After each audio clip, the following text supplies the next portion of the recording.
Good evening. Welcome everyone to African American Studies' first virtual event. We are moving into new territory for our program. Tonight's conversation is the first in a series of events that are co-sponsored by the School of Languages, Cultures, and World Affairs. The theme, Race, Rebellion, and Rage, is a means to engage and try to deepen our understanding of histories of racism and better embody anti-racist practices. Tonight, Dr. Anthony Greene and Reverend Kylon Middleton will address a history of violence from 16th Street Baptist to Mother Emanuel. We will start with comments from Dr. Greene and follow up with an interview-style conversation between he and Reverend Middleton. The next event in this larger series will be on Tuesday, November 10th at 6 p.m., where Dr. Jason Shelton, an associate professor at University of Texas in Arlington, we'll talk about the diversity in the African American religious experience. We invite students, staff, and the community to view or perhaps review the documentary Emanuel in the interim. We see the documentary as one of many texts which will ground the two lectures that we are presenting today and then again on November 10th. As we think about the various ways that positionalities of faith are impacted when they are faced with oppression and racial violence, and thinking about pathways to resistance. So please allow me to give a brief introduction of our speakers tonight. First, we will hear from Dr. Anthony Greene. He is a native of North Carolina. He is an associate professor of African American Studies here at the College of Charleston, where he teaches and does research on race and ethnic relations, cultural identity, and lately he's done a lot of teaching. He has a really popular course on Blacks in the media, representation in the media, and students tend to flock and fill that class just as soon as registration opens. Our moderator will be the Reverend, also Dr. Kylon Middleton, who is a native of South Carolina, Charleston, South Carolina to be specific. He is an alum of the College of Charleston, graduating in the class of 1995. He wears a number of hats. He's had a career in education, but currently he serves as the pastor of Mount Zion AME Church, which is our neighbor on the campus of the College of Charleston. So we will begin with Dr. Greene and his comments, and we invite you all to post comments and questions in the discussion board, and we will follow up and have some discussion and responses to your questions as our two distinguished guests conclude their dialogue. So please help me to welcome Dr. Anthony Greene.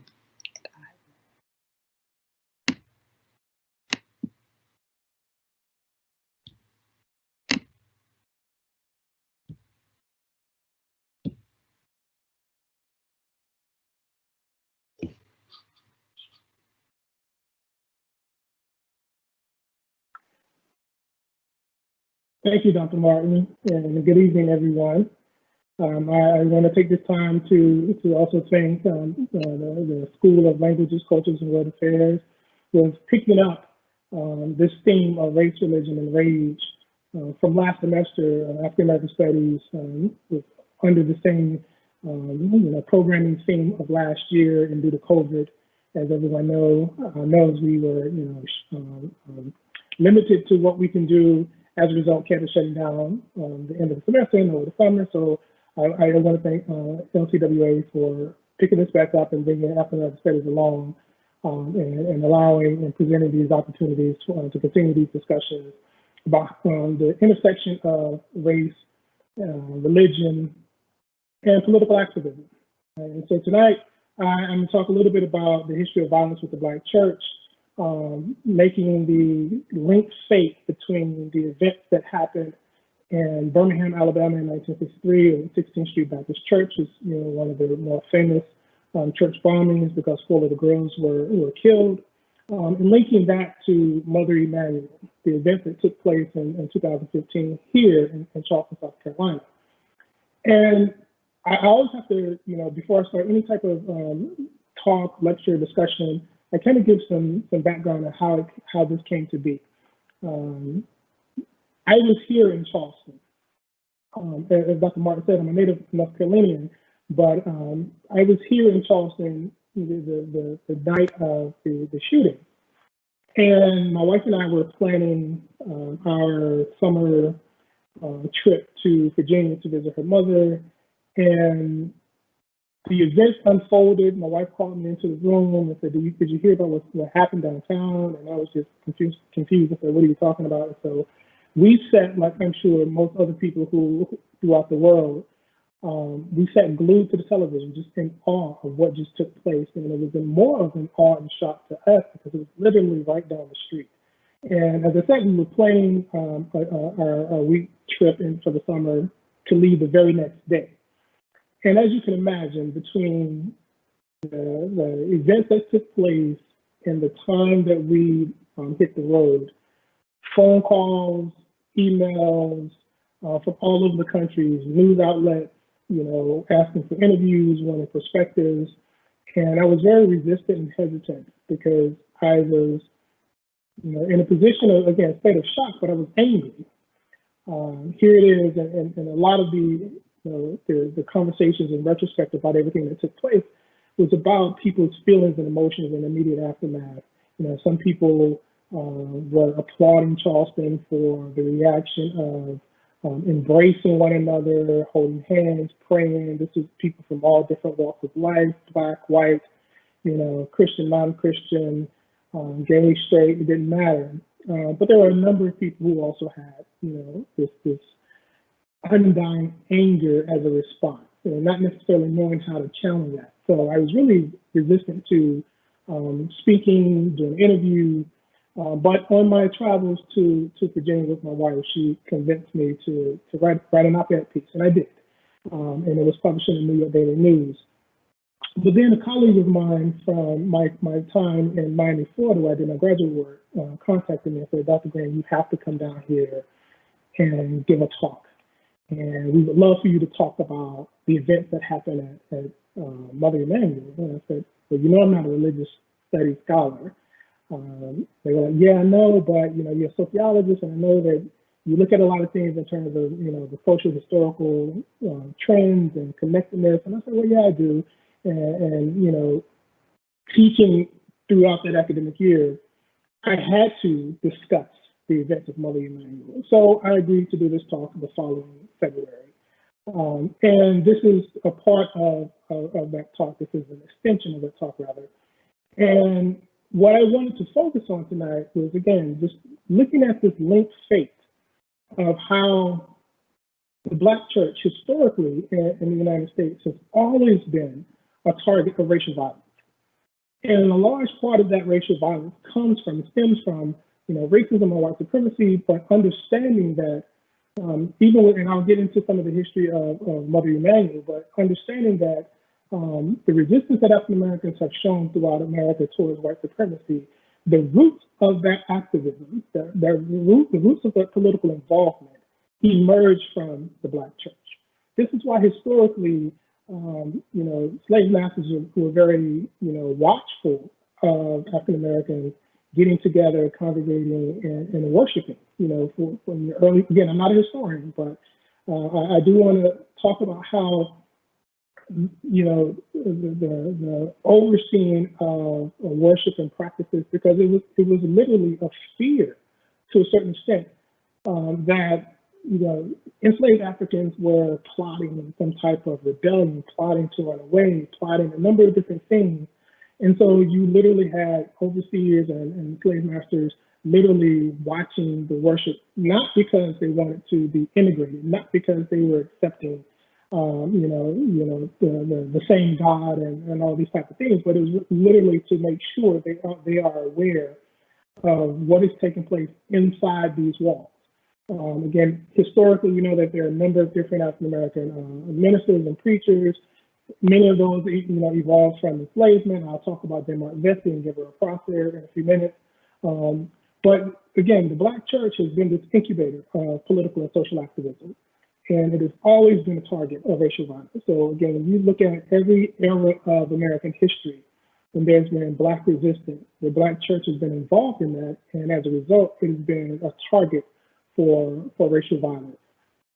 So we are in Charleston, and Charleston is, the hub for the African Methodist Episcopal Church. And so it would be, short-sighted of me not to mention the founder of the AME Church with Richard Allen and how he talked about, again, I'll just read it. We were stolen from our mother country and brought here. We have tilled the ground and made fortunes for thousands. This land which we have watered with our tears and our blood, so it is now our mother country. So again, there's this, Philip Bruce, who's in this text that I've read before, had a quote, and I have to read a quote to make sure I'm saying it right. It says, preachers of the Negroes are the most active politicians. So ministers, pastors, theologians are all really rooted in this tradition of political activism. Again, whether it be, organizing rebellion, organizing, running away, organizing marches and protests. So we understand that the history of the Black church is very critical to understanding the history of Black rebellion, the history of Black resistance. So as I said, I have to talk about people like Denmark Vesey and Nat Turner. Right? These two individuals, one of which, Nat Turner, plotted and executed what is known to be one of the bloodiest enslaved insurrections on American soil. Denmark Vesey is a hometown hero here in Charleston. He not only helped build the first infrastructure of Mother Emanuel, but this is where he would be active in recruiting other enslaved Africans for, again, this plot to rebel. And the interesting thing about Denmark Vesey, he was a free man. So here he is putting his life on the line, wanting to free his brothers and sisters from enslavement, from bondage, but he was doing it through the foundation of the church. And so Nat Turner, it's been written that Nat Turner had visions, right? And these visions where he would explain that God is speaking to him, and God led him to be the person to meet his calling of, not only recruiting, but executing a slave rebellion. And Nate Parker in the 2016 film, Birth of a Nation, played the lead character of Nat Turner, which I think was an excellent film. And in that film, you saw Nat Turner's character having interpersonal revelations, whether it be in his dreams or he's out working in the fields and he looks up at the sun and he sees, what he envisions as a sign. And that sign is telling him that he needs to, recruit and rebel. I'll bring up the film because there's a very powerful part, and it's only about 90 seconds. When African American Studies had a film festival in February, we showed this film, and I wanted to point that out then, and I'll point it out now. It's about 90 seconds where Nate Parker's character, Nat Turner, is confronting a white minister, and they are both reading scripture. And the white minister is reading scripture to reinforce bondage, to obey your master. Nat Turner's character is reading scripture, talking about rebellion, right? And so here's how you see this juxtaposition of how religion is being used and justified for rebellion, but also being justified for enslavement. But again, the Black church has always been the foundation for Black resistance. So we can trace this all the way back to the era of the institution of enslavement. So fast forwarding a little bit here. Again, this is not to exclude Reconstruction or the era of the 1920s and 30s, but I'm just linking the idea that the Black church and the ministers and Black ministers have always been rooted in this tradition of resistance. And again, this is Martin Luther King actually removing a burned cross from his home. Martin Luther King's home has been bombed. His cars have been set on fire.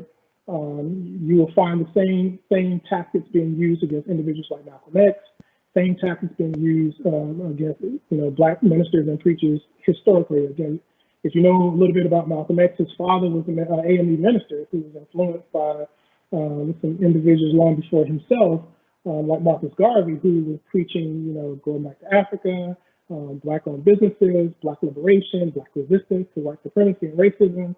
And he was attacked. His home was burned. There were crosses being put in front of his house.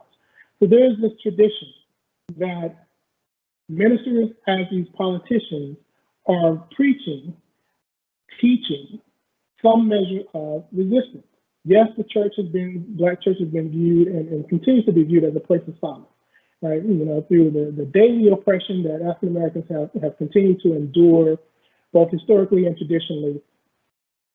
The church has been a place where they can go and for 2, 3, 4, 5, maybe 6 hours, you have an opportunity to kind of detach themselves from the realities of that oppression and use the church. And this is where they embrace the brotherhood, the sisterhood, it's family, so forth and so on. But it's always been that the Black minister, the preacher, has always been a target for racial violence. And so this leads into the ideas of what happened with the 16th Street Baptist Church, as well as Mother Emanuel. Just another little quick footnote about the prevalence of the Black church and how it's rooted in these, resistant traditions. Well, the Southern Christian Leadership Conference was established by and co-founded by Martin Luther King. I just mentioned him. And this organization, again, founded in the tradition of the Black church, founded in the tradition of ministry, historically by colleges and universities where many of these organizations were housed. Shaw University was the founding university for Shaw University in Raleigh, North Carolina. It's the founding university for Student Nonviolence Coordinating Committee. So a lot of these universities, historically Black universities, were started in the basements of Black churches. And so the cycling of teaching students who become ministers and teachers and service-oriented workers, again, teaching them these ideas and supplanting the ideas of resistance and how you challenge the status quo, how you challenge white supremacy. And SCLC is one of many African-American historical organizations that was doing that during this time period. So I just wanted to point this out, that the Black church, again, is rooted in these traditions of promoting resistance, promoting the ideas of fighting against, inequality, systemic structures of racism, so forth and so on.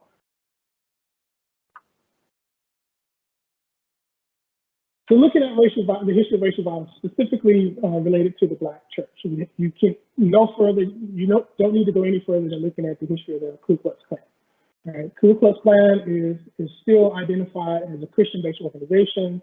And a lot of the racial violence that's taken place at Black churches, towards Black churches, have been uncovered plots by members of the KKK. These may have been members, upstanding members of the community, but at night they would be, in these social clubs, called the KKK, and organizing ways to instill fear in the Black communities. By, again, attacking the church. Again, there were other institutions that were attacked, but the Black church usually would be one of the first locales that would be attacked. One, because that is the central hub for Black organizations, right? So I don't care where you go throughout the South during this time period, and one can argue even to this day, that the Black church remains the centerpiece of the Black community.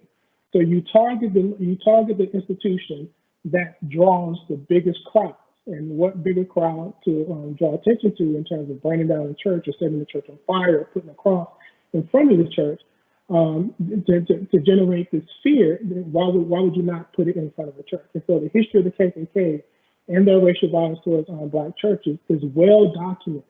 Well documented. Again, I'm gonna get into the 16th Street Baptist Church. Again, the organizers behind that domestic terrorism were all members of the local KKK. So these are just some quick images I wanted to show you of churches being burned. The image on the left, some of you might be familiar with the 1921 Tulsa Massacre. Again, one of the first major institutions that were targeted and burned down and bombed was one of the Black churches in Tulsa, Oklahoma.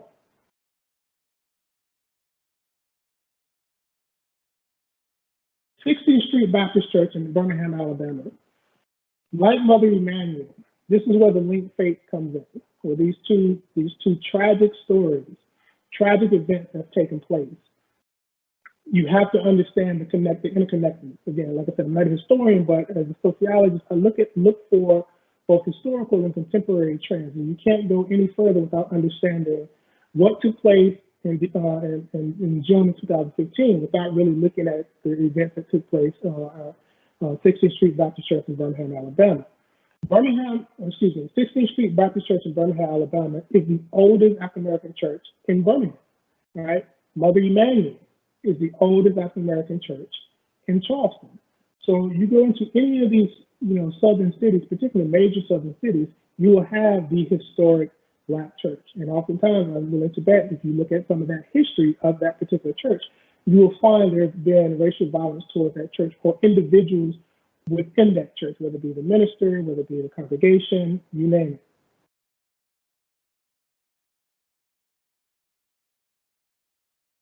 So Addie Mae Collins, Carol Robertson, Denise McNair, and Cynthia Wesley were all victims of domestic terrorism. So Sunday, September 15, 1963, at approximately, and again, I apologize if I can't remember the actual time, but approximately 9:30-ish, 122 sticks of dynamite went off. It was set to go off at 11 a.m. And you don't have to be a rocket scientist to understand why 11 a.m. was the designated time. That would be the time that everyone is in church. Again, Malcolm X, Martin Luther King, a number of different people have consistently said the most segregated time in America is Sunday between 11 and 1 p.m. And so the individuals who plotted and planned to blow up the church, when it was full, somehow the dynamite went off sooner than anticipated. And it was right at the tail end of Sunday school. And unfortunately, these 4 young girls' lives were taken away with this, again, domestic violence. But what's interesting about Birmingham, you have to understand Birmingham, prior to the 16th Street Baptist Church bombing, about 21 bombs or explosions or fires had been set prior to this event in Birmingham, which gave the name Birmingham. African Americans started calling Birmingham Birmingham because of the ongoing bombs that would take place in Birmingham, particularly at Black churches. So these are the 4 gentlemen who are responsible for the deaths of the 4 little girls. Interestingly, Thomas Blanton Jr. just died June of this year. All right, so you have Bobby Frank Cherry, Thomas Blanton Jr., Robert Chambliss, I may not be pronouncing his name correctly, and Herman Frank Cash. These 4 individuals, one of the individuals, if I'm not mistaken, so anyone can chime in and correct my history here, but one of these individuals, if not more than one, was considered a bomb expert because of his military training. And so it's interesting, a bomb expert planned to set off a bomb to go off at 11 o'clock, but it went off like an hour and a half, 2 hours earlier. But nonetheless, these are the 4 men who are responsible. Understand why they set this particular bomb at this particular church because of the history of the church. Birmingham was set to integrated schools in September of 1963. There had been several protests, marches, organizations organizing taking place where? At 16th Street Baptist Church. It attracted the attention of individuals like Martin Luther King and other civil rights activists. And when they would come to Birmingham, Alabama, they would meet and they would organize and they would strategize at the 16th Street Baptist Church. And so to quell the effort of school desegregation, these 4 gentlemen plotted and planned to blow up the historic Black church that killed 4 little girls. And so again, you have to understand this particular historical significance of that church and how it's linked. Those events are definitely linked to Mother Emanuel. So similar to to the 16th Street Baptist Church, again, Mother Emanuel, what we refer to as Mother Emanuel, Emanuel AME. It's the oldest Black church in Charleston. It was founded, one of the founding members, Denmark Vesey, who planned one of the largest enslaved rebellions. It didn't take place, but he planned one of the largest enslaved rebellions here in Charleston. And in fact, when the rebellion was found out, when white Southerners and white Charlestonians found out what was taking place, they put a moratorium on church attendance among African Americans, literally meaning Black people in Charleston could not go to church because it was understood that this is where they were planning, organizing, and strategizing. And in fact, because of Denmark Vesey, we have Citadel. Citadel did not exist. The Citadel was erected because, again, wealthy white Charlestonians wanted to have some type of preventative measure just in case another enslaved rebellion was being planned or even executed. So the Citadel, not the Citadel, but military personnel were brought in. They set up currently where Citadel is located, and it was positioned to, again, more or less monitor the surrounding Black community. Right? And so this is why we have a Citadel here in Charleston. And so being the oldest Black church in Charleston, its historical legacy tied to Denmark Vesey and enslaved rebellion. Wealthy white Charlestonians had a significant response to that. And so when Dylan Roof decided to come to Charleston and decided to come to Mother Emanuel, it wasn't just by happenstance. He wrote in his manifesto why he chose Mother Emanuel, because of his historical significance, because of its place within the Black community, because of an individual like Denmark Vesey. Right? And so again, when some of the initial reports came out, people were saying, talking about Dylan Roof, that is, people were saying things like, well, we don't know why someone would go to a place of worship, to enact such violence. And my colleague, Dr. Matthew Kressler, wrote an interesting article back in 2015. He was just getting here starting as a new professor. And he talked about the legacy of racial violence and racial terrorism towards the Black church, and that Dylan Roof's plot, his plan, wasn't just by happenstance. He did some research. He wanted to impact the Black community in such a way that it would again instill fear in not only the local Black Charlestonians, but just Black people in general. And in the immediate aftermath of the Dylan Roof shooting, again, a lot of Black churches throughout the South were set on fire, right? He was sending out this call, so to speak, to let Black people know, listen, and he said in his manifesto things like, you're raping our women, you're taking our jobs, right? And so again, it's rooted and tied into the history of white racial ideology that Black people need to know their place. And if you're utilizing the church as a place for resistance, we'll show you what we can do with your church. Right, so again, I have here what Dylan Roof said. I have no choice. I'm not in a position to alone go into the ghetto and fight. I chose Charleston because of its most historic city in my state, and at one time had the highest ratio of Blacks to whites in the country. We have no skinheads, no real KKK, no one doing anything but talking on the internet. Well, someone has to have the bravery to take it to the real world, and I guess it has to be me. So again, choosing Mother Emanuel wasn't just something that he wanted to do. He did the research. He understood the history, right? Traveling from, I forget, it was outside of Columbia, traveling over an hour to Charleston, worshiping for over an hour with the 9 members, and then deciding to take their life. That is, again, a linked faith to the tradition of racial violence towards the Black church. So as I mentioned here, again, upwards of 6 Black churches throughout the South. This was literally in the first 6 to 7 days after the Dylan Roof shooting. So there was a lot of there was arson, and there were I don't think there were any injuries, but there were again churches who were set on fire. Ironically, I came across an article that made headline news throughout social media. The young lady by the name of Caitlin Pye, 17 years old, young lady out of Georgia, who was just sentenced to, I think, 4 years for plotting to shoot up a Black church. And let me close here so we can get to the Q&A and the conversation with Dr. Middleton, is that one of the things I started to highlight, not just with the immediate aftermath of the church shooting, but in generally the immediate aftermath of the deaths, the shooting deaths of unarmed African American men, women, and children, is the response from media outlets. Right? And media outlets tend to, within a small window of time, sometimes within 24 hours, but a very small window of time, would put the camera and the microphone in front of the victim's family and question, do you forgive? Do you forgive Dylan Reese? Do you forgive the officer who shot your son, Walter Scott, to keep it local, right? And so you have to understand, the idea and ideology that's rooted in a Christian faith is the teaching and the reinforcement of forgiveness.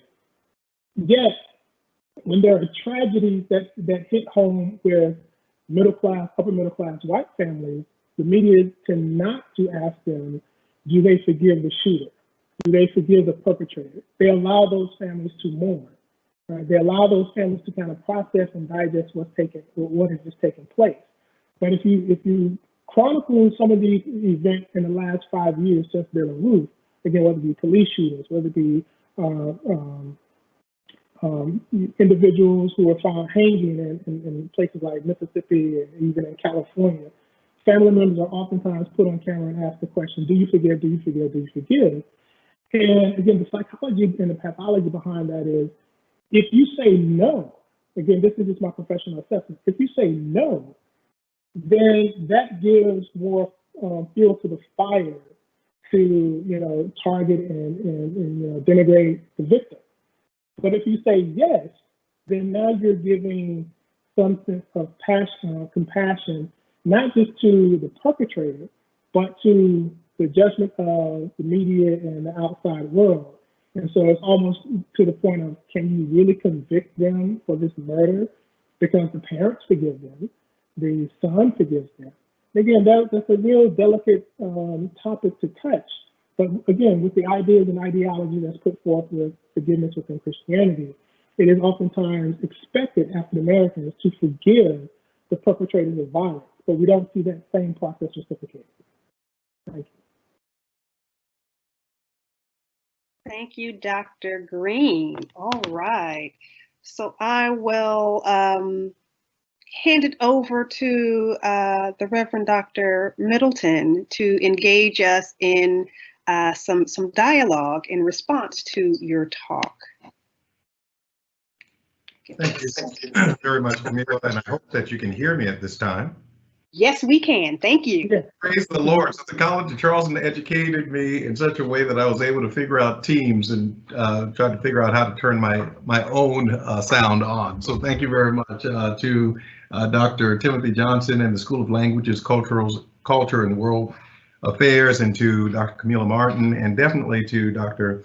Greene tonight. We thank you for your presentation and for this robust discussion on race, religion, and political activism, particularly as it relates to the Black church.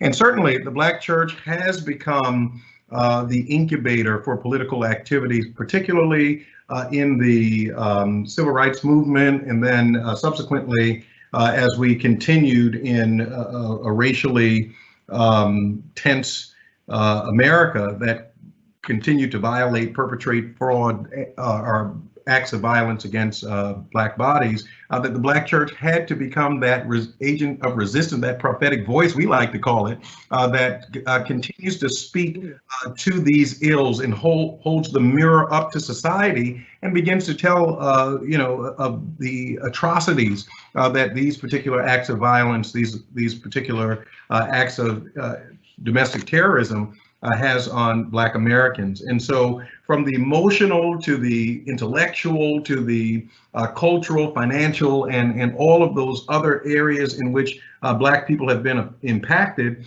particularly when we look at the trajectory from 16th Street Baptist Church to the Mother Emanuel massacre, and we can even link it even beyond 6 years later as we're looking at what's happening today. We can ask ourselves the question, how much has changed since the church bombings in Birmingham? how much has changed in America, and is the nation getting any better at dealing with violence against Black houses of worship, particularly knowing what happened at Mother Emanuel?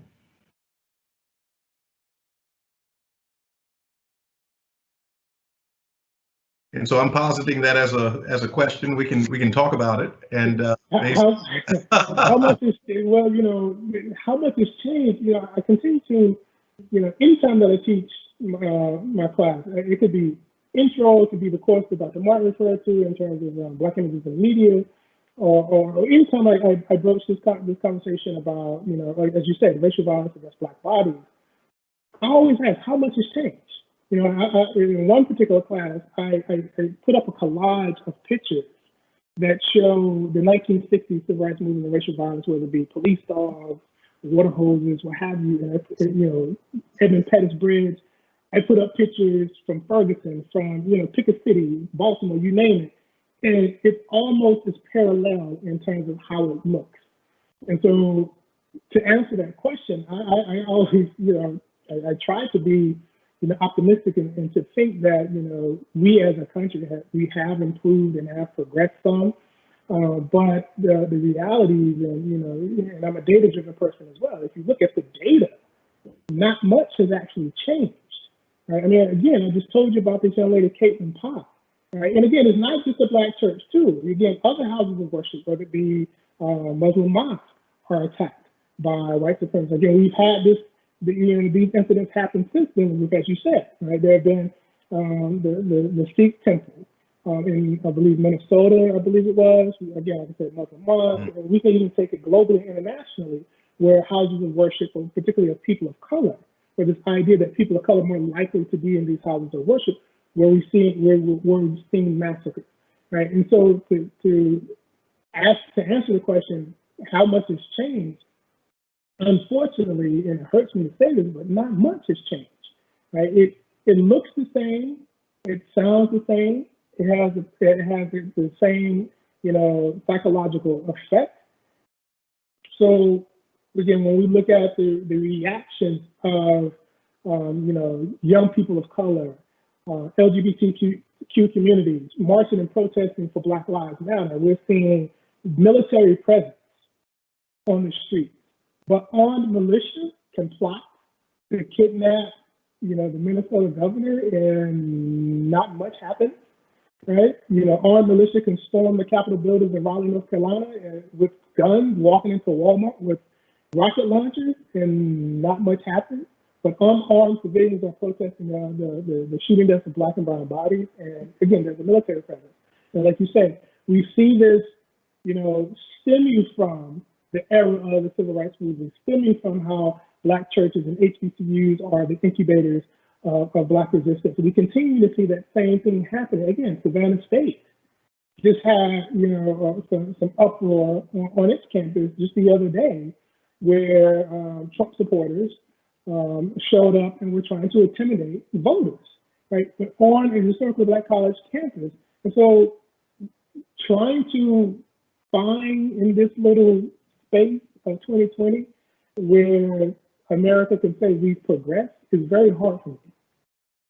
I wanted to turn the conversation, and it is very hard to believe, and it certainly becomes difficult. And as a pastor, I'm going to talk about that pastor as organizer in a minute, but I wanted to talk about pastor as minister to survivors and relatives of those who are the victims of trauma, and particularly those who have experienced horrific events that, I mean, it just changes your life, like the bombing of the church in Birmingham. So Lisa McNair, the sister of Denise, one of the 4 girls who was killed in the Birmingham bombing, she began talking about her feelings. So she was interviewed 50 years after, during that anniversary of the 50th year after the bombing of the girls.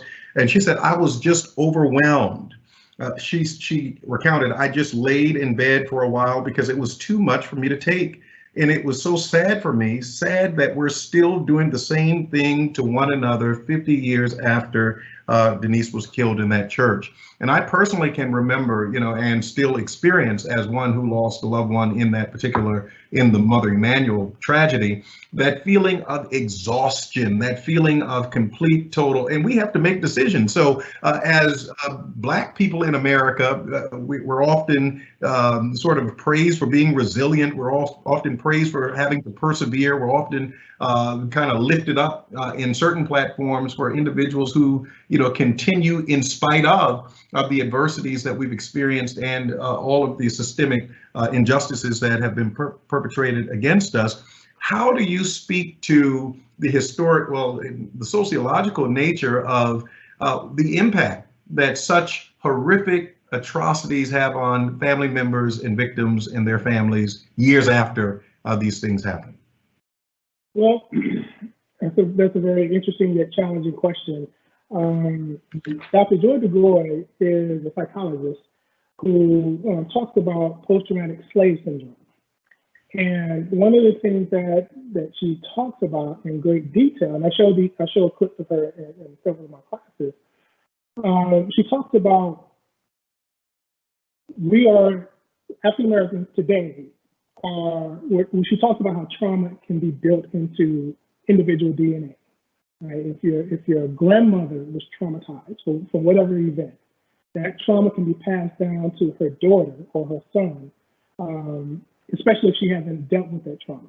And then her child would experience some remnant of trauma because the mother is still traumatized, right? Whether it be depression, whether it be anxiety, whether it be, a number of responding to loud noises or what have you. And then her child has a child. And so until African Americans are able, well, let me back up. Dr. DeGroy has essentially argued that post-traumatic slave syndrome essentially is we have not dealt with the trauma that has been the Black lived experience in North America. Right? And so what the enslaved woman experienced having her child ripped out of her arms is no different than Walter Scott's mom having to watch her son repeatedly on tape being shot in the back and killed. Right? Those two experiences are very much linked and almost parallel with one another. How do you deal with that? And as you said, again, I'm not a psychologist. I don't know how you deal with that. But I will say this, the one way that you shouldn't deal with that is as the media, they shouldn't ask, do you forgive within a 24-hour window of time? Because like you said, the young lady, she just laid in bed for days trying to process what happened. And if you see trauma, that type of trauma, literally see it, how do you process that? And why would someone ask you, how do you feel less than 24 hours later? So it's a very detailed, intricate question that deserves a much more detailed, intricate response definitely from a psychological perspective.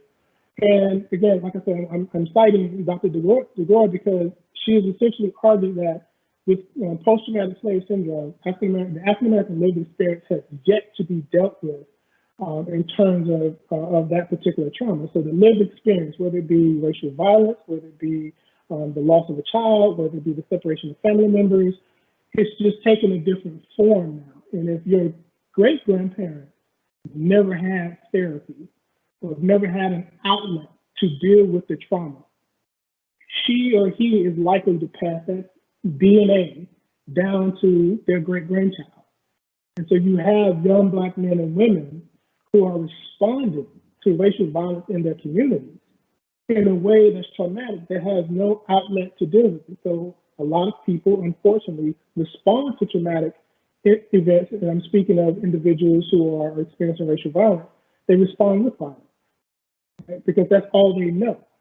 And so here we have, and this is where, and this is problematic, and I don't even like to use the terminology, but this is where and why individuals say Black and Black crime, without really, unpacking what that is. There's no such thing as Black and Black crime. There are a lot of things in the Black community that is disproportionately affecting Black individuals that simply do not happen in middle and upper middle class neighborhoods, right?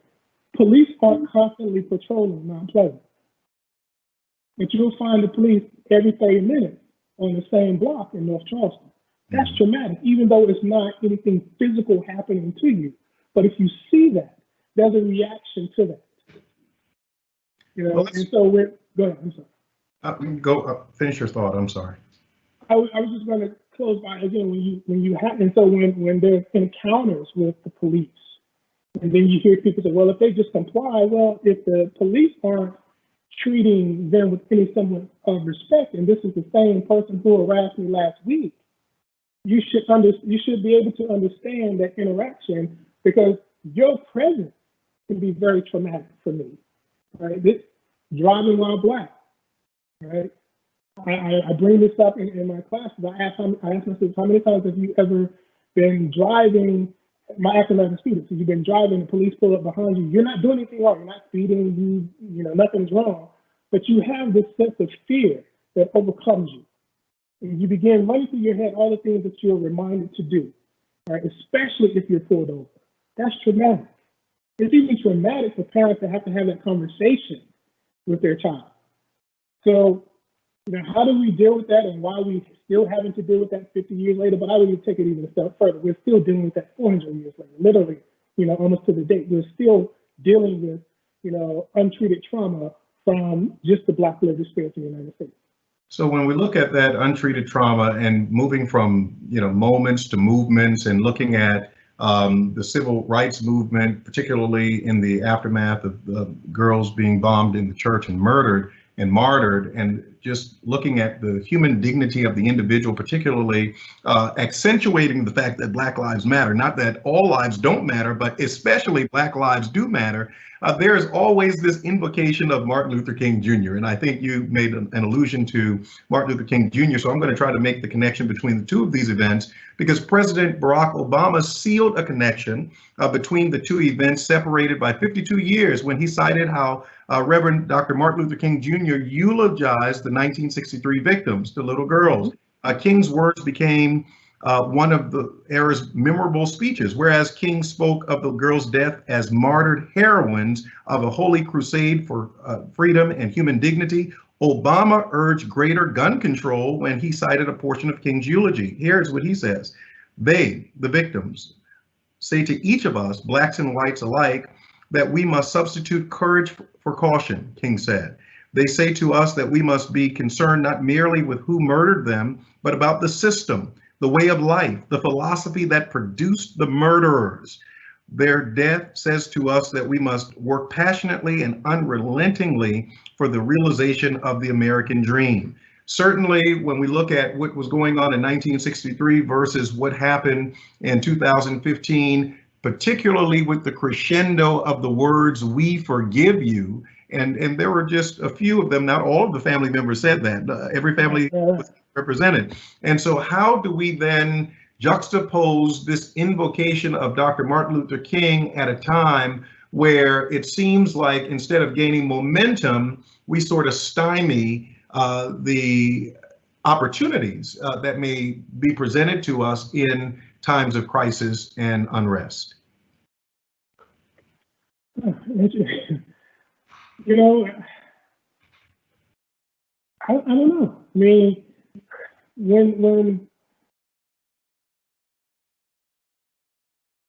when we think of Martin Luther King, when I say we, the collective we of America, they ignore those type of speeches and eulogies and statements. They tend to harp only on the "I Have a Dream" speech.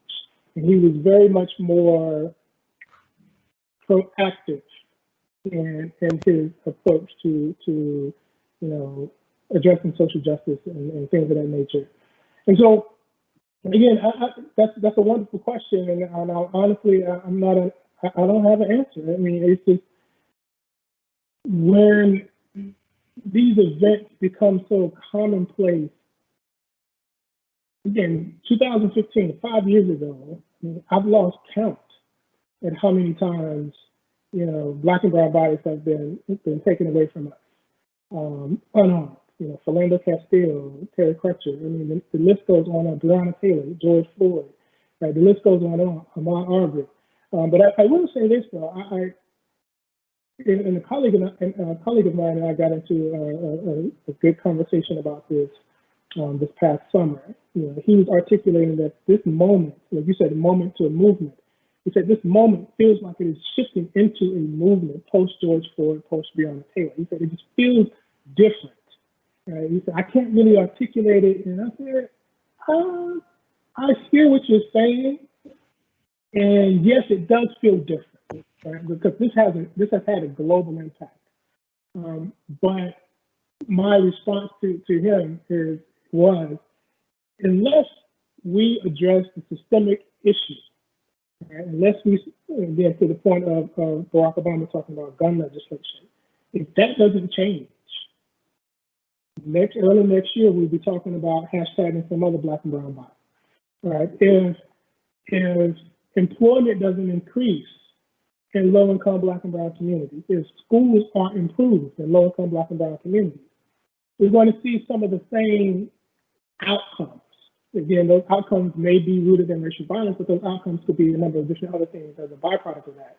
And so, yes, this moment has shifted into a movement, and we can see it both domestically and globally. And is, again, intricately tied to the 1960s and even post-1960s. We're talking about the Black Power movement. We can see a lot of this, similarities. But unless structures are changed, unless laws and policies are overturned, it's unfortunate we'll have this. We'll put together another panel next year, under another theme, but talking about the same thing. And I think that is what Dr. King recognized, before his untimely murder. He recognized that, and he said something to the effect, and I'm paraphrasing here, I fear that I'm leading my people into a burning house. Understanding that integration, and I'm using air quotes here, integration probably was not necessarily the best approach. Again, me opening the door to the house and allowing Black people come in. But real integration should be more inclusive of deconstructing the systems of power that place Black and brown bodies at a disadvantage, both economically, politically, socially, culturally, on down the line. And until that is addressed, like I said, unfortunately, we'll have the same conversation again next year.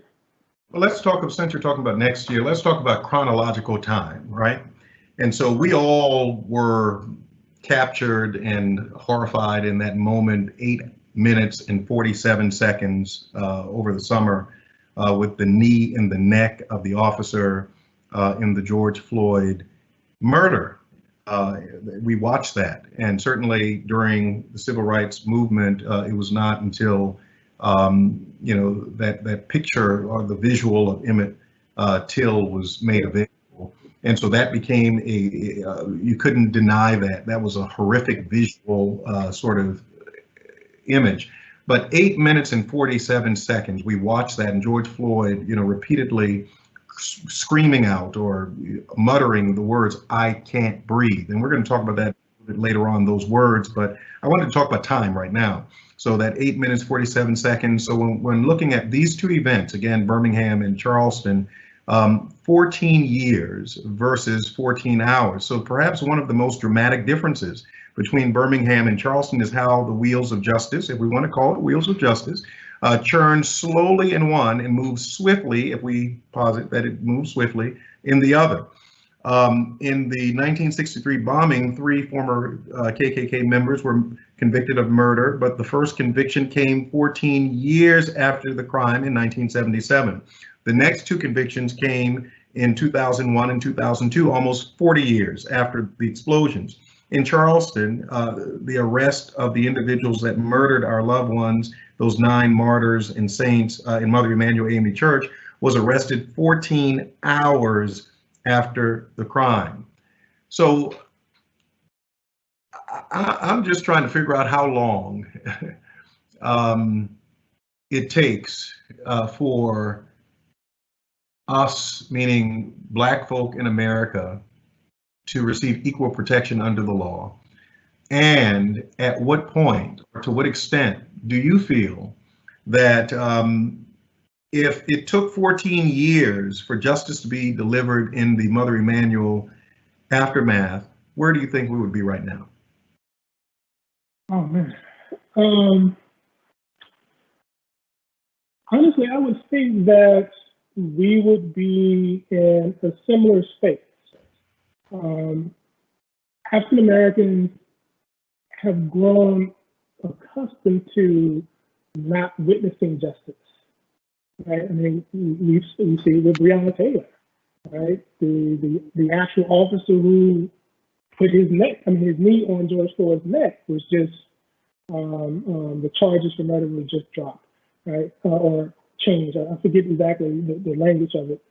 But I think we would be in a space 14 years from now, unfortunately, having the same conversation. Because if the policies and laws aren't changing, and as it stands, it's not changing. Definitely not changing fast enough. You kill a dog, you go to jail longer than if you killed a black man or black woman. The evidence is there. Right? A young man killed a police dog, a canine dog. He got 25 years to life. Amber Geiger, she gets 10 years for killing both from John. So when African Americans see those type of grave differences and injustices, it's not only does it send a clear message that, again, Black lives aren't valued, that you're marching, you're protesting, you're shouting, you're, persistent towards, addressing or identifying social injustice. We as the structure, the institution, we can withstand that, because sooner or later, it's going to kind of quiet down until the next unfortunate incident takes place, right? But if not only Dylan Roof, but the officer who shot Walter Scott, the officer who killed Mike Brown, the officer who killed Breonna Taylor, the officer who killed Botham Jean. Again, the list goes on. If it was swift justice, meaning they are not given a paid vacation, they're arrested immediately, they're arraigned, they're prosecuted, and they're sentenced, then I think after the collective body of African Americans in America would feel better about where we could be 14 years down the road, if it had taken 14 years later. But I think the energy is still there. This is why I say, yeah, that's why I'm thinking it's really, there's something different about post-George Floyd, post-Breonna Taylor. The energy is still there. We are upon, a week out from, not even a week out, a few days out from the election. So the energy, particularly among young people, are there, and not just young African Americans. We see this across the board, and young white, Latinos, young Asians, that there's just a different response and attitude towards, social injustice, and they are fighting. I saw a post not too long ago, actually, what's today, Thursday, I saw it, it was Monday. The students who were, what was the school shooting in Florida? I forget the name of the school. Parkland. I'm sorry? Yeah, the Parkland shooting. Those kids, they put up a post. They got together, put up a post and said, guess who's old enough to vote? We are. Right? They are at a voting age now, this time has passed. And so, again, the momentum is there. And I think we will see some changes, but the current state of policing, the current state of sanctioned police violence towards Black and brown bodies, that hasn't really changed since the 1960s. You literally, and I have to look this up, but you literally count in your head how many officers have been arrested, prosecuted, and sentenced for killing, I don't know, an African American man, woman, and child.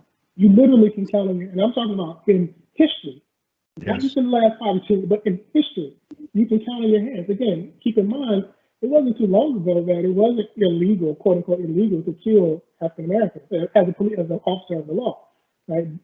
We're not even 100 years into that, right? You can count within the last 100 years, it was actually not illegal to kill African Americans.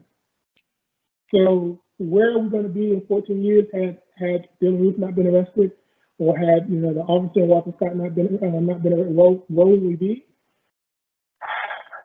America wouldn't be great again. I think that there's a collective exhaustion, but then I do agree with you that there's a momentum and a movement that has come afoot, particularly by young people, over the summer. Of course, even now, I've been right with them side by side, arm in arm, in protests, demonstrations, and peaceful marches, because again, I think, we all enjoy rights and we do have the right to assemble and protest, and I think that this new generation of activists are claiming a space during this time that I think sometimes those of us who are becoming older now, we become so mute, to the realities around us. It's not a post-racial America. We have not overcome that steady beat of justice, still becomes one of those relentless calls that we're charged to continue. And so after the aftermath, particularly in Charleston with Mother Emanuel, one of the mourners, of course, I was in deep grief during that time, still experienced some of that same grief, deep grief from that time, because it never goes away. And when you talk about the trauma added on to that from just the institution of slavery, even though the city offered an apology for it, I mean, you still are offered an apology. Your lived experience that, it's systemic, all the things that you have been excluded from and all the things that, have been designed and intentional to hold you back from. And so when we looked at these individuals who were in the church, to include, my good friend and brother Clemente Pinckney and all the others who were there, praying, studying the Word of God in a good space, in a sanctuary, or even the basement area, but still in a place that's sacred, is what I'm trying to say. And that space was violated. So I think before Mother Emanuel, there was always an opportunity among majority culture to justify why certain mass shootings and atrocities were justifiable. I mean, if it happened in a nightclub, well, they should not have been there. If it happened, in a mall or in a movie theater, there's always a way to try to justify, the rationale behind, it happening. But happening in a church where these people were not in there bothering a soul, they weren't doing anything to anybody, they were worshiping God, their souls were being cleansed, they were being equipped and empowered to go out to just be decent people. One of the mourners said, if you can't be Black in the church, where on earth can you be Black in this country? And so that's a question I wanted to ask you, because I think we are still experiencing, even at the College of Charleston, of course, my church is on the campus. I'm a graduate of the College of Charleston. I've dealt with issues of being, sometimes people are not as neighborly, even when you're on the campus. And we saw an incident where during Halloween, during the same time, a few years ago, there were majority culture young men, frat boys that dressed up like Freddie Gray and ran through the cistern. I experienced, because I didn't know anything about it under the previous administration. We're not talking about anybody in particular, but I'm just saying an experience I had that was racial, and that certainly changed my mindset, as to the realities in which I live, where a news reporter called me, being the pastor of historic Mount Zion AME Church, which is across the street from the president's house, saying, am I in agreement with having the president grand flagged at the president's house? So, crazy me, I had to go and look that up, because I didn't know what grand flagging was. And so it's some sort of thing attached to Confederate tradition, and certainly they were going to drape some big giant Confederate flag all around him, and then there was to be a march. They were applying for permits from George Street to from George St. Philip, from St. Philip to Wentworth, from Wentworth to Glebe, and they were going to cut Glebe off. That's why they were contacting me, to see if I would even be in agreement with that. And then they were going to drape the president's house with all these Confederate flags. So of course, I had to speak out against that. So it's not that we are looking for things, but when your neighbors, I would think that the good college president would then come knock on my door to say they're about to grand flag me, so I could at least be prepared as I'm going to Bible study, And so if you can't be Black in the church, then where in America can you be Black? Well, if there's any evidence to answer that question, we don't have to look no further than just, the events that have taken place where African Americans have been, the 911 has been called on African Americans sleeping in, the common area in the dormitory, the Starbucks. Clearly, to answer that question, as you put it, dominant culture, there's nowhere that African Americans can be in terms of being safe. Unless you're within, and this is just a stretch, unless you're within, HBCU homecoming. I guess that might be one of the few places that African Americans can feel safe. But, jokes aside, there is too much evidence that is currently taking place. 2020, 2019 was the last year. And I vividly remember that incident you just described in terms of under the previous administration. But what, precipitated that, I don't know if you're aware of this, talking about, College of Charleston having this space and looking at the historic connection to enslavement and the city, so forth and so on. In the immediate aftermath of Charlottesville, the whole Tiki Torch, the immediate aftermath in Charlottesville, local, when I say local, I mean South Carolina, white supremacist group were calling to have a similar rally on the College of Charleston's campus. And Black students were outraged, and it wasn't just Black students, but definitely Black students were outraged that the administration failed to respond in a timely fashion, and whatever you want to call a timely fashion, but it took well over almost 2 weeks for the administration to come out and say, no, we're not going to allow that to take place on our campus. But it took 2 weeks when it was the announcement, quote unquote, the announcement was made all over, different social media outlets, and the groups and organizations have these web pages and social media sites, and so that actually happened 2 months before this proposed flagging that you're discussing. And so again, the response and the feeling of being a Black student on this campus, and the response and the feeling of being a Black student at Charleston Southern or any other university throughout, not just South Carolina, but throughout the South, when you have those type of incidents taking place or even being proposed, and the leadership fails to be proactive, that sends a clear message that your value in your space on your respective campus is really not taken seriously, right?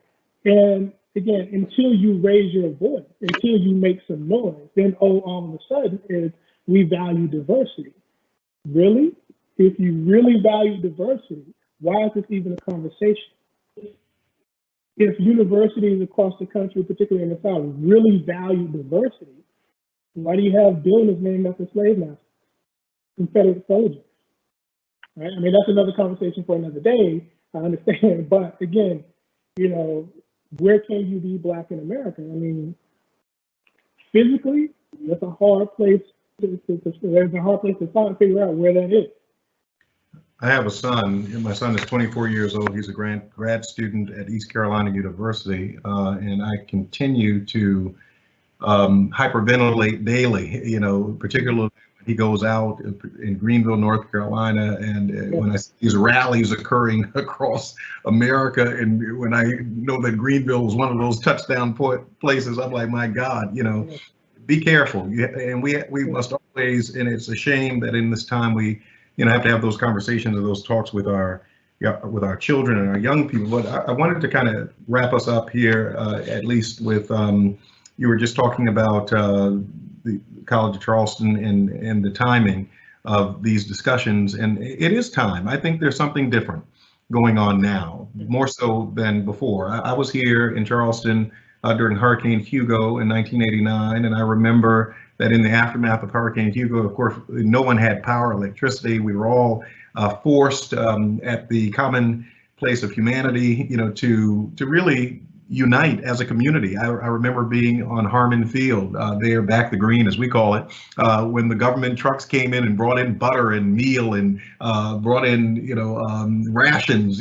There were people from the Battery in that line as well as people from the project. So there was a communal sense that a window had opened during that time for the entire community to come together in a place of common humanity. We saw that again here in Charleston with the horrific murder and massacre at Emanuel AME Church, and certainly there was this bridge demonstration where people span from Mount Pleasant to Charleston, and all of these unifying acts and activities and such. And then we had this summer that became the culmination and the crescendo of just the simmering undercurrent of unrest that has always, become the byproduct of what you talked about earlier, that those atrocities of slavery that we've never really dealt with, we've never talked about, but every now and then the lid pops up, and we have to find a way to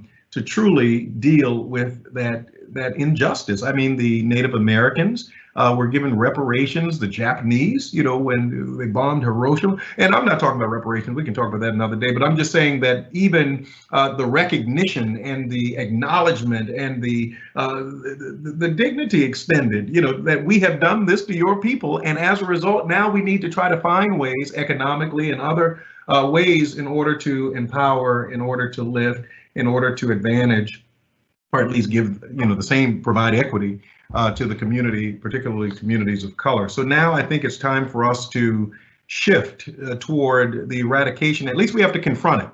Racism, I mean, systemic racism, I mean, flat out. I was a student at the College of Charleston, and I'm telling you, it exists back then. And I remember there was an incident that occurred just a few years ago, and folk wouldn't let them demonstrate on campus, so they came and flooded the church. And I opened the doors and gladly let them in, and I was coaching them as to exactly what to do, because I think that when we stifle, and they were trying to make it seem to those students, at that time that like this was new. I'm like, I was here in the 80s and the 90s. I mean, this was not new. This was not new. This is, I mean, the same stuff that was going on, and it's the same thing that we're experiencing. And so something didn't happen. So we have to confront racism. We have to call it out. We have to, begin to look at the ignorance and bigotry and those systems that continue to perpetuate that, and move toward eradicating it. So I'm happy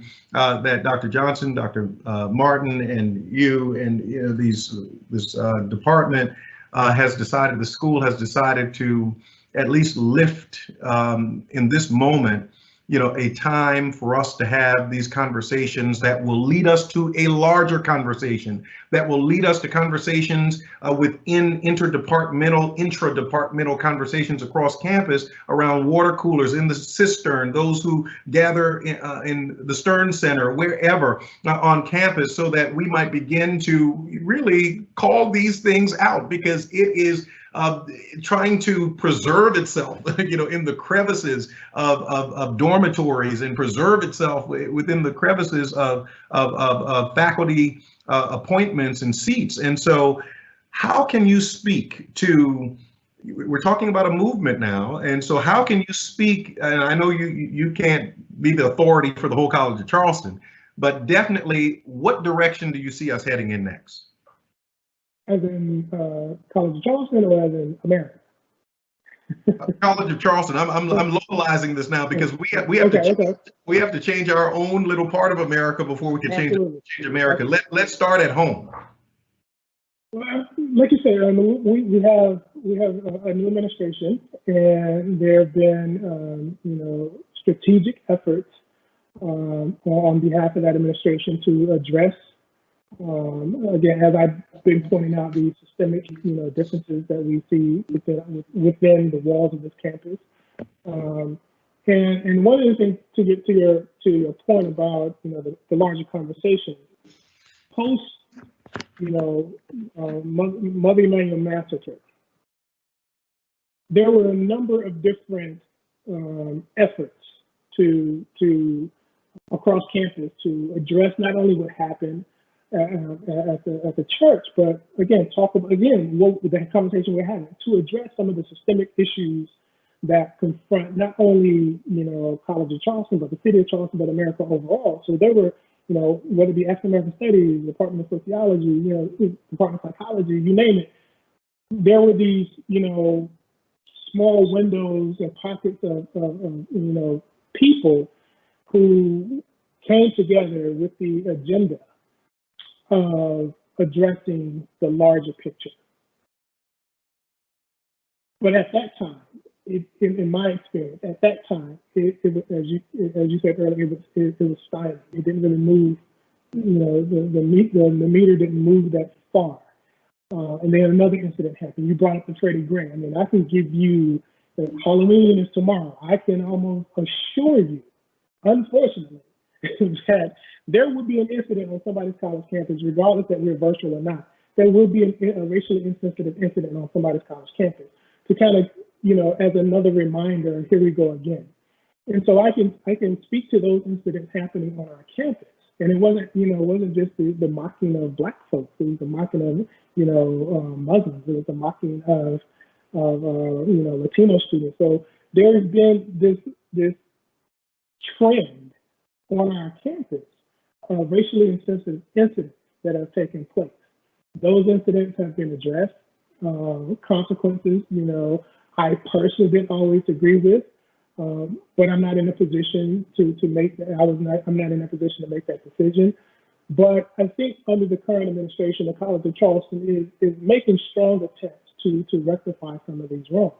A shameless plug here, I'm co-chairing a committee that is looking to institute a graduation requirement that deals with race, equity, and inclusion, where students have to take, in order to graduate, you have to take a course that's, the underbelly of that course deals with race in some capacity. Race, racism, structural forms of inequality, white supremacy, both, domestically and globally. We haven't gotten to the point of it actually being implemented, but it's been approved to move forward towards that implementation. Right? There's still a lot of work to be done.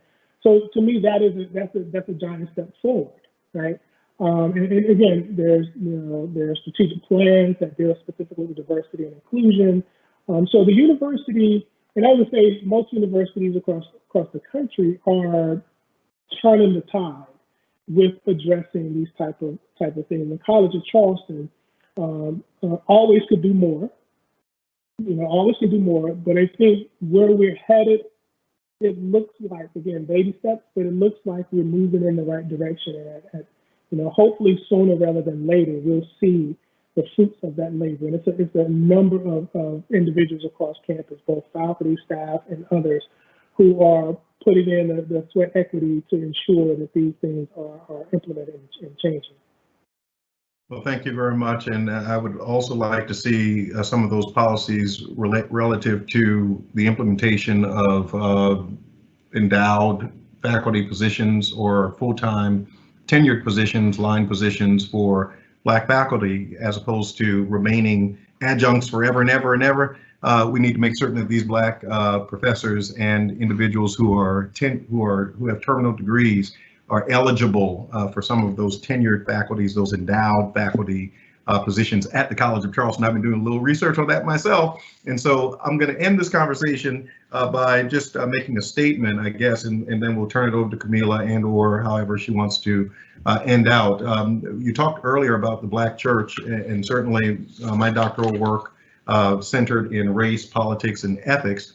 And you talked about the Black church as an incubation of political activity, and the Black pastor as an organizer, a community organizer, a person who has to wear many hats, not just preach the gospel, but lift up the social ills of the day. And I'm here to proclaim and once again, sort of just lift up the Black church as irrepressible institution. Mount Zion AME Church, where I am now the pastor, 33rd pastor of historic Mount Zion, was once one with Mother Emanuel. They were one church. And in 1882, the Reverend Norman Sterrett, the pastor of historic Mother Emanuel, based on the unrest and the tensions and the overcrowdedness at Mother Emanuel, decided that they wanted to sort of leave that situation. It was a wooden building at the time, and they decided that they were going to purchase. We had to front the sale through a white person, and they purchased the Glebe Street Presbyterian Church. It was once Presbyterian, and purchased that building, the first brick building owned by Blacks in Charleston, and it became Mother Emanuel. They had a historic march from Mother Emanuel to Mount Zion.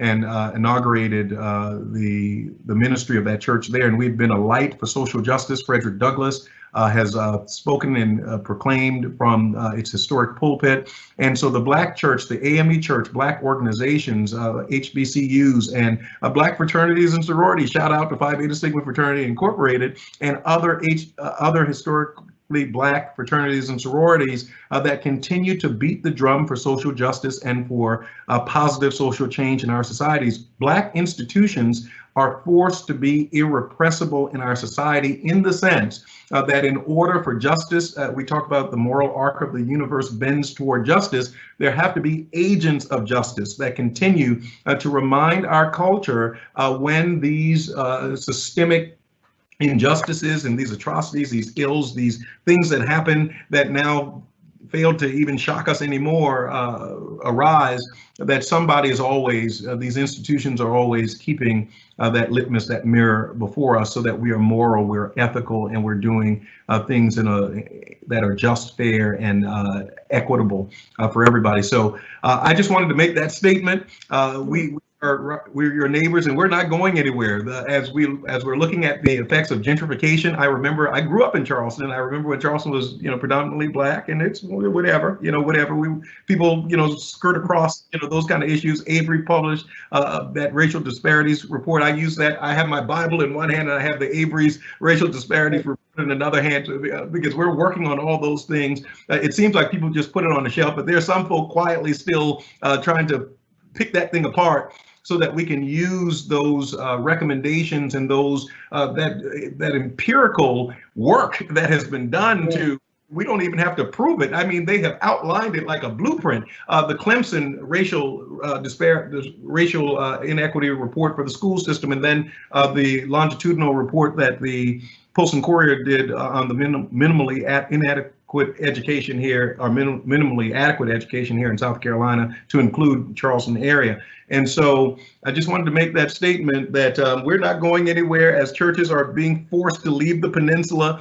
We are restoring our church, we are reviving our spirit, and we are renewing our commitment to justice here in Charleston and to the world. So College of Charleston, get ready, because if you're looking partner, you don't have to look far. You can just look across the street or on Glebe Street, and let's roll up our sleeves and let's begin to change the narrative. Let's change it in Charleston, and then it projects to the world. The academy is the place for these conversations to happen, and I'm so happy that you all invited me here tonight. Dr. Martin, we're going to turn this over to you, and however you wish for us to close, we will do that.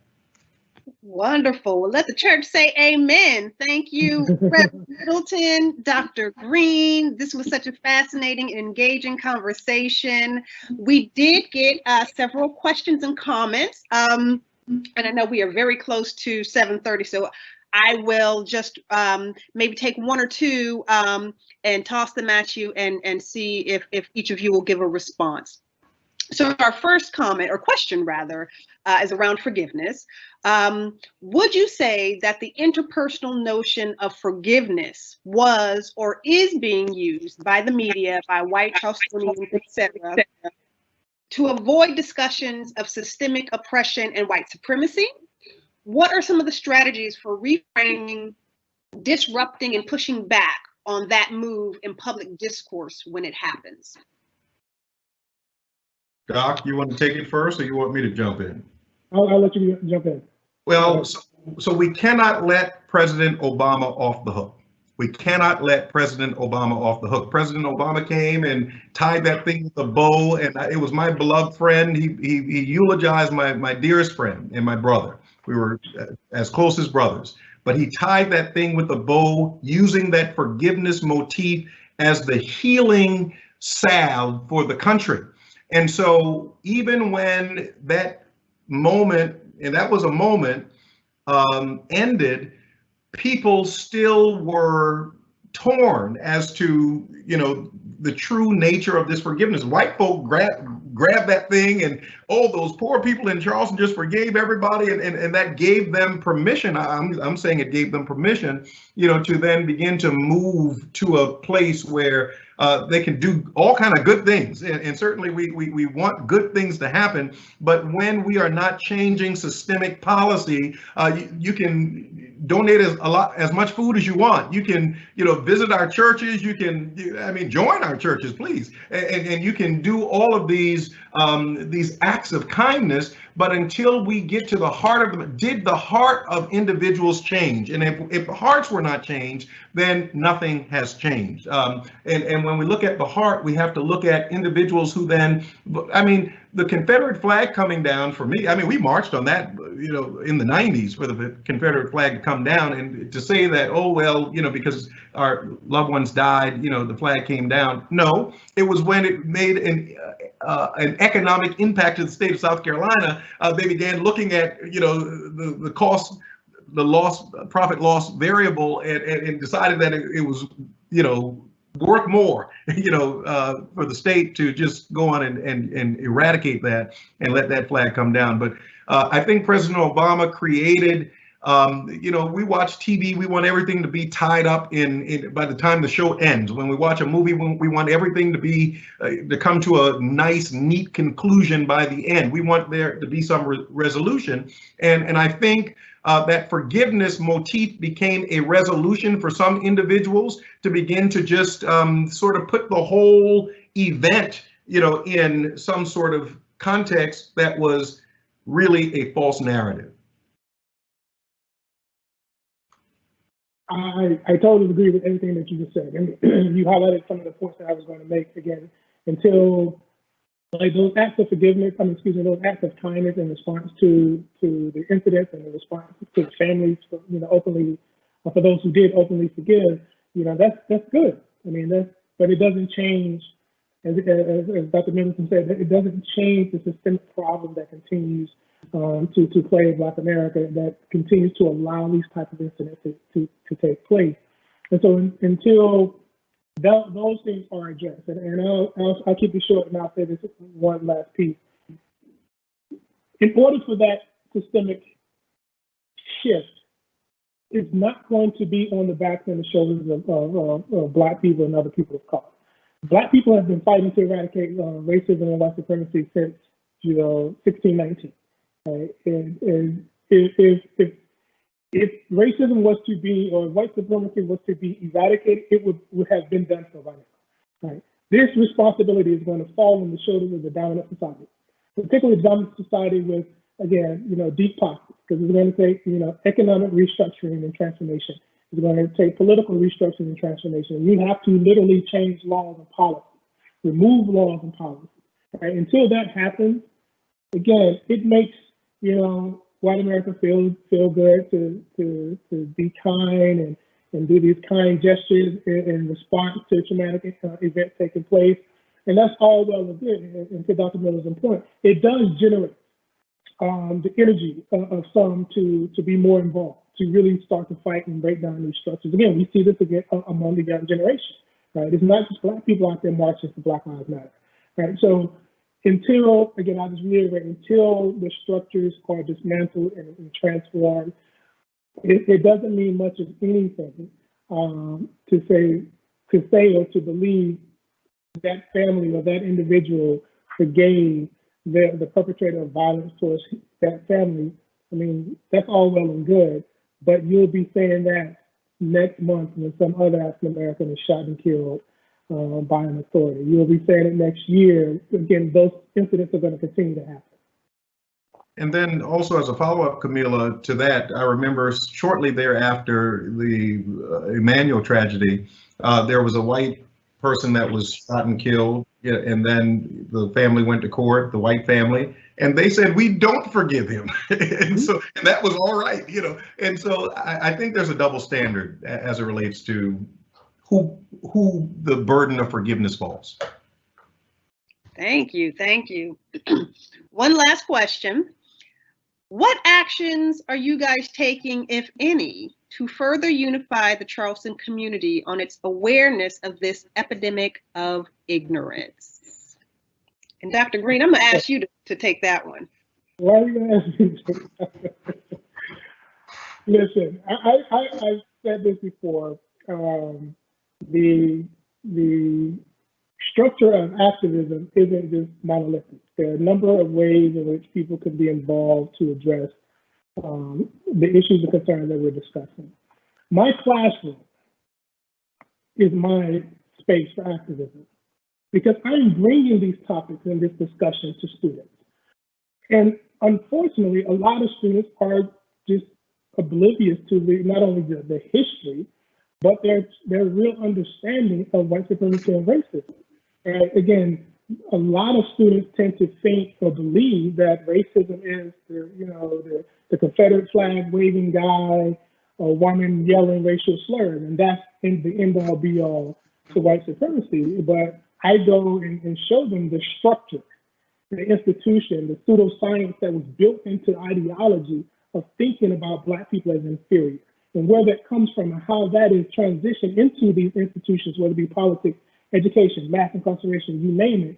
And they walk away with a new mindset, a new attitude, or just a new way of thinking about how to approach these issues. It could be approaching and broaching these issues in, if you're a computer science major, I say, well, think about the lack of African Americans and other racial minorities in STEM fields. Why is Google that way? Why is it, discriminatory lawsuits against Facebook? Because African Americans and other people of color are complaining about their structure or the environment that exists in their time. And I tie these things in. So my classroom, 50 minutes, an hour and a half, or however long it takes, my office becomes that place, right? I'm not necessarily, I did this when I was a college student, but I'm not necessarily the person now that's going to lead a march. But I am the person that's going to challenge you to think critically about your space and time here at the College of Charleston, not just what you experience here at the College of Charleston, but how that can expand outside the walls. How does that impact your family? How does it impact your community? How does it impact what you plan to do as a career? I challenge. I like to think I'm planting the seed of the revolutionary that's going to change the structure of American society. All right, well said. Thank you, thank you. Just the answer that I thought you were going to give. Absolutely. Reverend Middleton, would you like to add anything as a final comment to that question? Yeah, I am that guy. So I'm out there protesting, and I'm teaching them, how to think more deeply on these matters. Certainly, we're protesting, we're marching and demonstrating, but also, through my church, we've, formulated a book study with Grace Church Cathedral. We've been doing it now for over 5 years. After the Mother Emanuel tragedy, we're reading Isabel Wilkerson's Caste right now. We just got through with Kendi's How to Be an Anti-Racist. And so there are individuals who are interested in being better. And so the conversations may be grueling, but I think they're necessary. I'm hosting lots of forums and, roundtables or, discussion groups where individuals can come and literally sit and unpack some of these issues. Of course, I was the project leader for the Charleston Illumination Project, that project whose mission is to build bridges between the community and the police, and certainly that's an arduous, ongoing thing.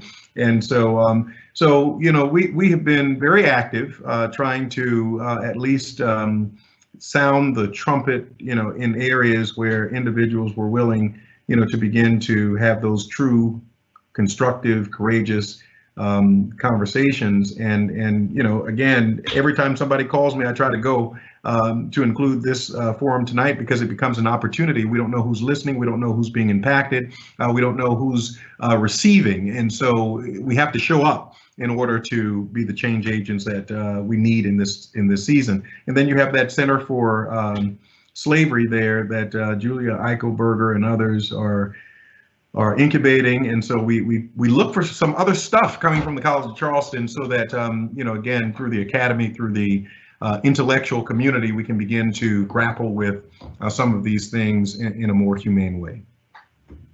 Absolutely. Well said. Well, again, thank you, gentlemen, for your time and your commitment to these issues. This was a wonderful conversation. For those who stayed with us, please Tune in on November 10th for a continuation of this conversation with Dr. Jason Shelton. Our session has been recorded and will be posted to our Facebook page and our website. Look us up, College of Charleston, African American Studies. Everyone have a good night. Thank you.